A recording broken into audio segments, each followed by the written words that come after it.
Bonjour, je m'appelle Yann Gozan, je suis le réalisateur du film Gourou, dont la musique originale a été composée par Chloé Thévenin. Bonjour, je m'appelle Chloé Thévenin, je suis compositrice de musique électronique et j'ai composé la musique du film Gourou de Yann Gozlan. Je cherchais au départ un compositeur qui était plutôt axé dans la musique électronique. J'avais envie de modernité et donc j'ai pensé à Chloé. Je connaissais un peu sa musique et j'avais été assez marqué par une BO que tu avais faite d'un film de Laurent Canté qui s'appelait Arthur Rimbaud et je me disais que ça pouvait vraiment matcher, fonctionner et j'espérais que le projet t'intéresse en fait. En fait, moi je connaissais les films de Yann pour son cinéma justement, plus sur le côté vraiment de tension, de films un peu paranoïaques que je trouve hyper fort. Donc c'est vrai que quand j'ai su que Yann me proposait de collaborer sur le film, j'avoue que j'ai été hyper enthousiaste à cette idée-là. Quand vous faites un thriller, la musique est dès le départ essentielle. Vous savez que ça va être un élément central pour créer de la tension, pour créer de l'atmosphère. Donc a priori, je savais que ça allait jouer un rôle important. Il y a eu un autre élément aussi, je me suis documenté sur le sujet du coaching où j'ai été dans des séminaires où j'ai vu comment ça se passait et je me suis rendu compte que la musique in situ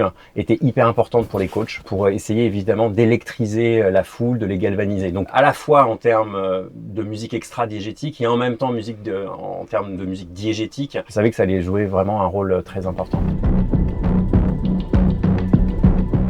J'ai pu lire le scénario avant de se rencontrer. Déjà pour comprendre dans quelle zone je pouvais m'inscrire. Ça m'a permis de comprendre en fait quel était l'enjeu en fait de ce que je ressentais avant de rencontrer Yann. C'était vraiment une transformation psychologique du personnage. Le coach Matt est vraiment très sûr de lui, il assure, il a une vie ultra, tout est très réglé quoi. Très réglé au millimètre près, tout est hyper carré. Donc pour moi j'imaginais vraiment quelque chose de très mathématique presque. Et au fur et à mesure, en fait, il y a comme un espèce de petit dérèglement qui se fait très subtilement et on ne sait jamais vraiment à quel moment ça s'opère. Et donc, en rencontrant Yann et en échangeant avec lui, j'ai vraiment senti qu'il avait envie vraiment d'accompagner cette transformation puissante. On a discuté en permanence et on faisait se transformer le son et l'évolution de ce son et de cette musique au fur et à mesure. Il y avait comme un ping-pong permanent, en fait. Chloé m'envoyait des morceaux et ensuite je lui ai donné mon avis, on essayait d'affiner les choses en permanence. Il y avait aussi un moment, la musique se transforme comme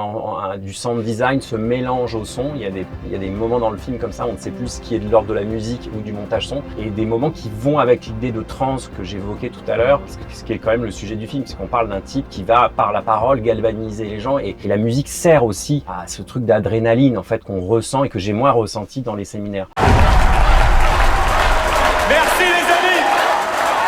Ce que tu veux, c'est ce que tu es. On est embarqués nous-mêmes en fait en tant qu'auditeur. Enfin moi j'étais embarquée même en travaillant. Il y a plusieurs parties, c'est-à-dire que pour moi c'était l'opéra. C'était l'opéra version musique électronique et trance et tout ça. Il fallait amener justement de l'élévation. Il fallait être emporté par le discours en fait de Matt, être emporté soi-même. Et j'avoue qu'en travaillant dessus, j'étais moi-même emportée et embarquée. Et presque j'avais envie de signer derrière. C'est très très compliqué de parler de musique. Et moi tout simplement je parlais à Chloé de mon ressenti, de l'objectif de la scène que je voulais en termes dramatiques, ce que ça devait traduire, et elle traduisait ça dans son esprit. Elle ajustait aussi en fonction de ça les morceaux quoi. Mon guide c'était, pour le coup c'était mon gourou un petit peu si je puis dire.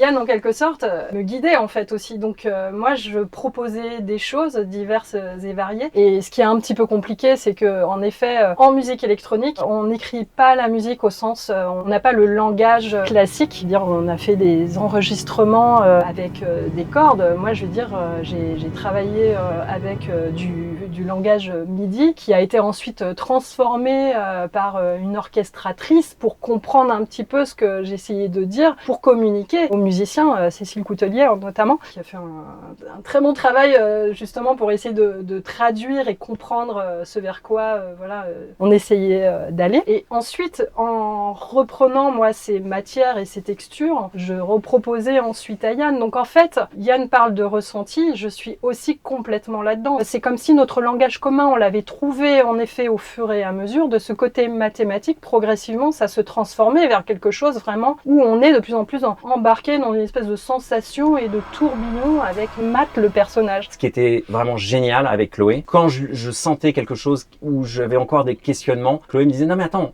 si t'es pas encore satisfait, on va reprendre le morceau, moi je vais le retravailler. Et elle a fait un nombre incalculable de versions. Et j'avoue que cette puissance de travail qu'a Chloé m'a énormément impressionné. Ce qui m'anime, c'est justement ce mélange en fait entre travailler sur des structures très déterminées, mais dans ces structures, il peut y avoir un peu de désordre, un peu de faire parfois un peu des pas de côté, travailler sur des effets divers et variés et d'essayer des choses. En fait, il faut que ça soit un laboratoire. Moi, j'ai l'impression qu'il y a un peu, en termes de, je parle juste de texture sonore, de son, c'est-à-dire qu'il y a des morceaux qui font vraiment, voilà, plus morceaux de musique, mais plus ça va et plus il y a un petit shift qui se fait et qui fait qu'en fait, on sait plus trop ce que c'est en fait.